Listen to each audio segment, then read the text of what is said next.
paz do Senhor, tudo bem, tudo jóia? Sou o pastor Etevaldo e hoje é dia 29 de fevereiro de 2024. Agora é em torno de 3 horas da tarde, estou gravando mais um vídeo para o meu canal, viu? E eu quero compartilhar hoje, não é visão, não é sonho, mas é um texto da palavra do Senhor, entrando naquela questão em relação às coisas que o Senhor tem falado comigo, né? Eu quero mandar um abraço e um reconfortamento e liberar uma palavra de paz para os meus inscritos, principalmente para a irmã Adriana Maria Junqueira e sua filha Paula. Estou orando, estou clamando ao Senhor pela vida da sua filha, pela vida da sua família e por todos vocês. Amém? Que Deus abençoe abundantemente aos meus inscritos também. Eu tenho orado por eles, eu tenho clamado aos meus inscritos para que vocês possam receber a provisão de Deus. Todos vocês que se inscreveram no meu canal, colocaram o seu joinha, não é? Ou fizeram os comentários, vocês estão sendo alcançados pelas minhas orações. E eu tenho clamado e eu tenho buscado no Senhor pela sua vida. Amém? Pela sua paz, pela sua alegria, pela sua bênção. Amém? Vamos fazer uma oração. Pai Santo, no nome de Jesus, nós estamos na Tua presença e queremos agradecê-lo, Senhor, por tudo que o Senhor tem feito. Ó Deus, nós sabemos, Pai querido, que de nós mesmos nós não podemos fazer nada, porque tanto o querer quanto o efetuar, segundo a Tua palavra, vem do Senhor. E nós precisamos, Pai querido, de que o Senhor se derrame sobre nós, trazendo um avivamento, trazendo a certeza da Tua bênção, cuidando, Senhor Deus, para que nós possamos sermos mais obedientes, Pai querido, e estarmos perante o Senhor. Coloco diante do Senhor mais este vídeo, Senhor, para que seja para a edificação da Tua Santa Igreja. Em nome de Jesus eu te peço, em nome de Jesus eu te agradeço. Amém, amém, amém. Muito bem, irmãos, o texto que nós vamos meditar nessa tarde fica no capítulo 18 do livro do profeta Jeremias. O capítulo 18, ele diz assim, palavra do Senhor que veio a Jeremias, levanta-te e desce à casa do oleiro, e lá te farei ouvir as minhas palavras. Verso 3. Desci à casa do oleiro e vi que ele estava fazendo uma obra sobre as rodas. Mas o vaso que ele fazia de barro se quebrou na sua mão, pelo que o oleiro tornou a fazer dele outro vaso, conforme bem lhe pareceu. Verso 5. Então veio a minha palavra do Senhor: não posso fazer de vós como fez este oleiro? Ó casa de Israel, diz o Senhor, como o barro na mão do oleiro, assim sois vós na minha mão, ó casa de Israel. Verso 7. No momento em que eu falar contra uma nação e contra um reino para o arrancar, derrubar e destruir, se a tal nação contra a qual falar se converter da sua maldade, também eu me arrependerei do mal que pensava fazer-lhe. Ou seja, ele nos perdoará. Verso 9. Se em qualquer tempo eu falar de uma nação ou reino para edificar e para plantar, e se ela fizer o mal diante dos meus olhos, não dando ouvidos à minha voz, então me arrependerei do bem que tinha dito que lhe faria. Irmãos, olha, aqui é um texto clássico da palavra de Deus. Aqui fala, irmãos, de que Deus ele falou para o profeta Jeremias para ele ir lá no oleiro, onde fazia vaso de barro. Aquele homem tocava aquela plataforma, colocava o barro ali e começava a trabalhar aquele vaso, né? Os irmãos sabem como é que faz um vaso de barro. De repente aquele vaso quebrou, aí ele amassou tudo e começou a fazer outro vaso.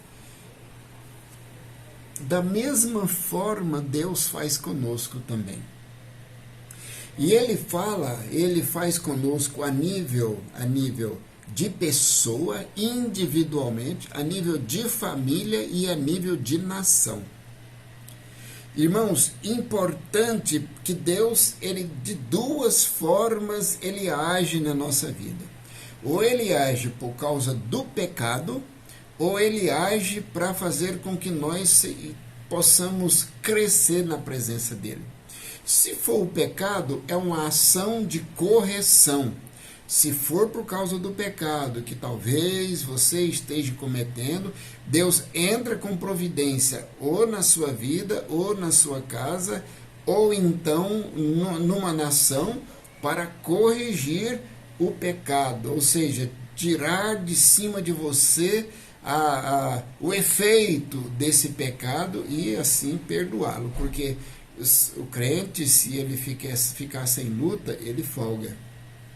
E da mesma forma, irmãos, Deus ele deseja crescimento nosso.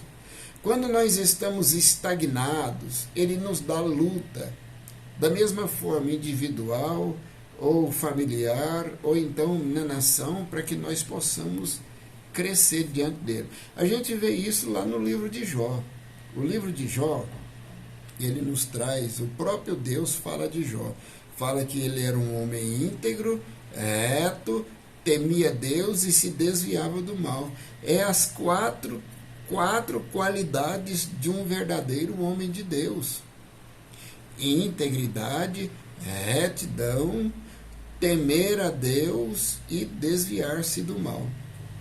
Então, quando Deus ele olha para nós e ele quer nos elevar a um patamar de fé em que nós vamos aproveitar bênçãos sem medida dele, ele faz com que verdadeiramente nós estejamos entrando num processo de trabalhar de Deus, de lutas inclusive.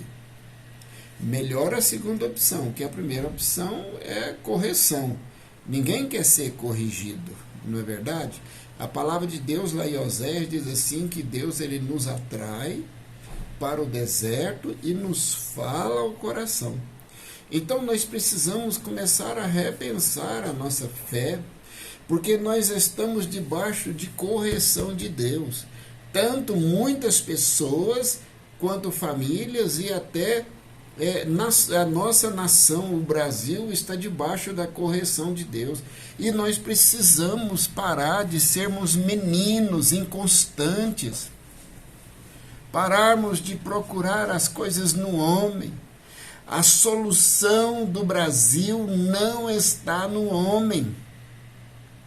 A solução da nossa família não está no homem. A solução da sua vida não está no homem.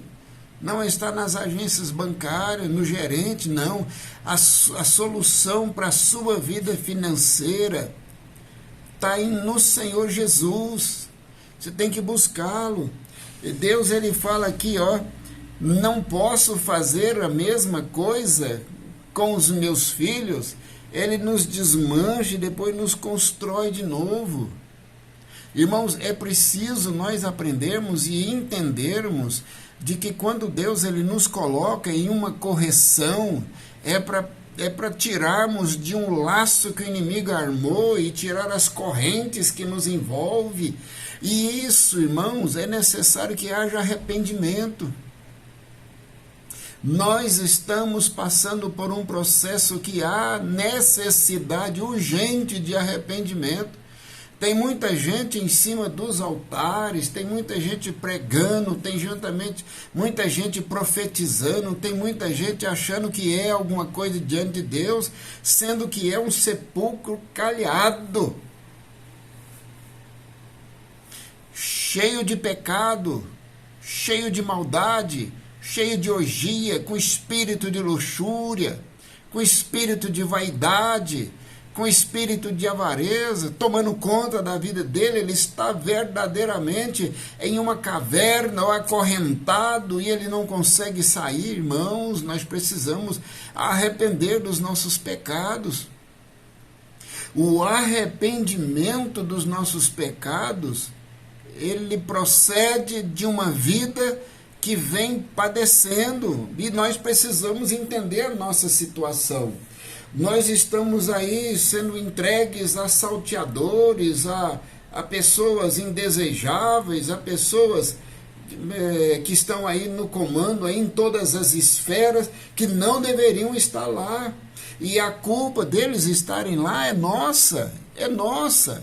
Por quê? Porque nós nos rebelamos contra o Senhor. Deus, ele falou palavras boas para nós e nós folgamos e fomos após o pecado.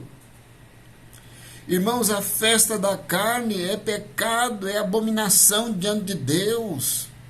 O roubo é abominação diante de Deus. Lamande que assúbia. E nós precisamos parar e refletir a nossa vida. Não é porque você está pregando a palavra que você talvez não tenha pecado. Não, olha, nós temos que refletir. Os fariseus, Jesus falou para eles lá em João capítulo 8, ele falou assim: aquele que está sem pecado, atire a primeira pedra.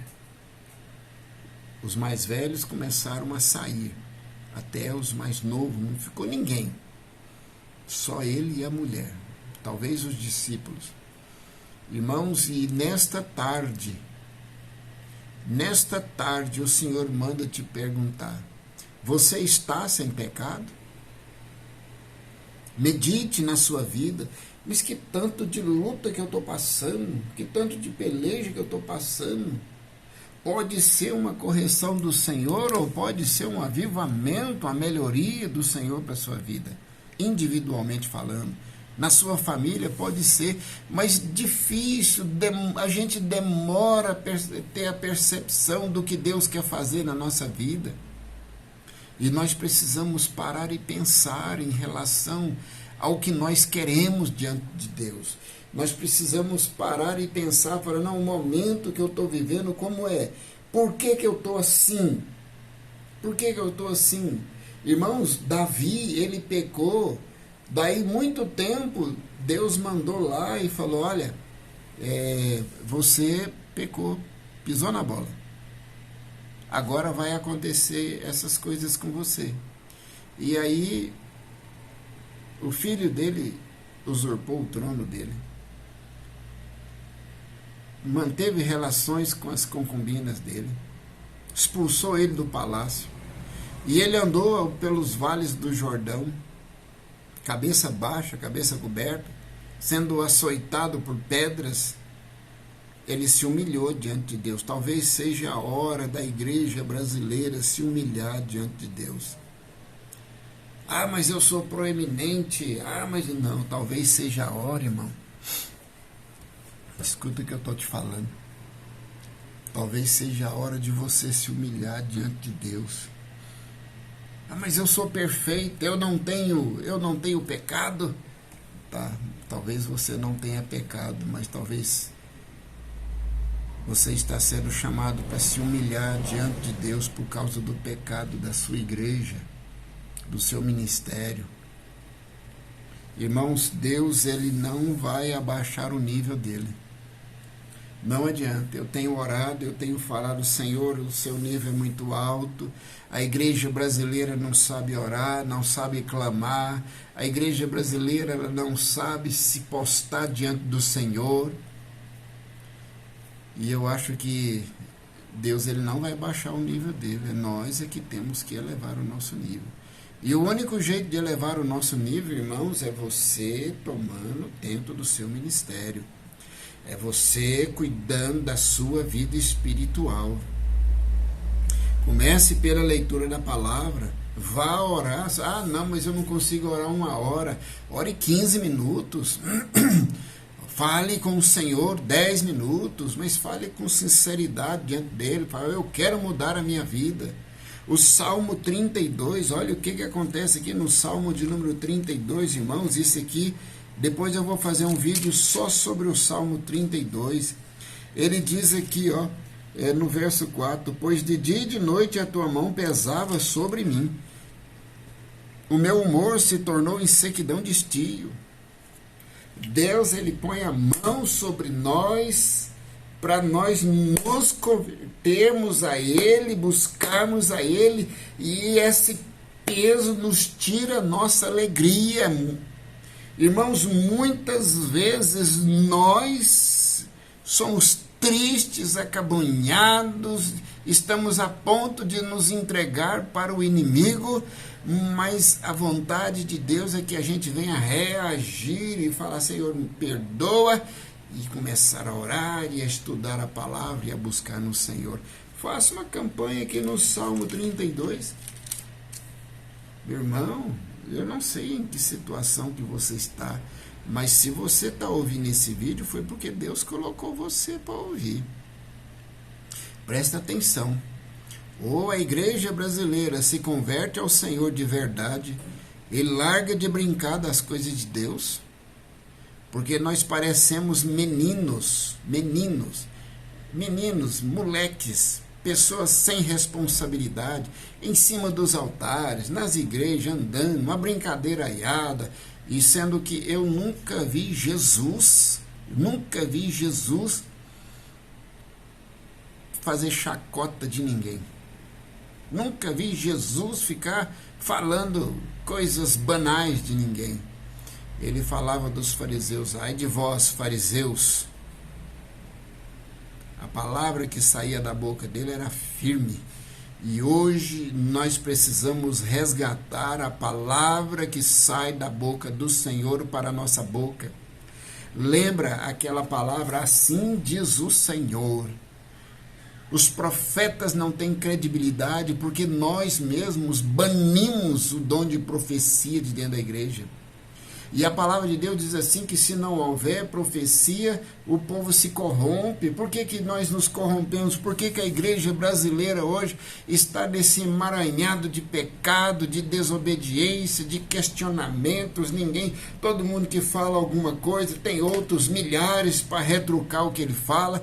Ah, mas a palavra diz isso, e aparece um monte de gente retrucando. Vocês vão ver os comentários aí desse vídeo, como é que vai ser? Ainda que meu canal é pequeno, não tem muito, mas eu estou fazendo aqui um desabafo, e nós precisamos retornar à fortaleza. E o único jeito de retornarmos à fortaleza é nos arrependendo dos nossos pecados, cajos tenha.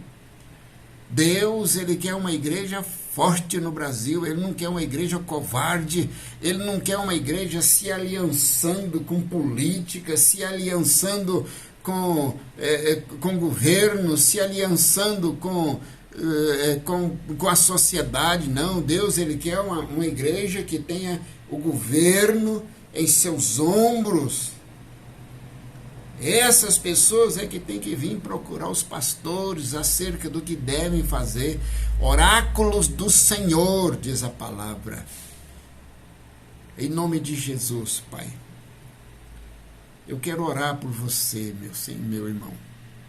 Deus, em nome de Jesus, toma-nos em tuas mãos. Abençoa, Pai querido, teu filho, teu servo, que me ouviu até aqui, que o Senhor possa dar regozijo a ele, que ele possa ter entendido, Senhor, o propósito do Senhor, que o Senhor colocou no meu coração.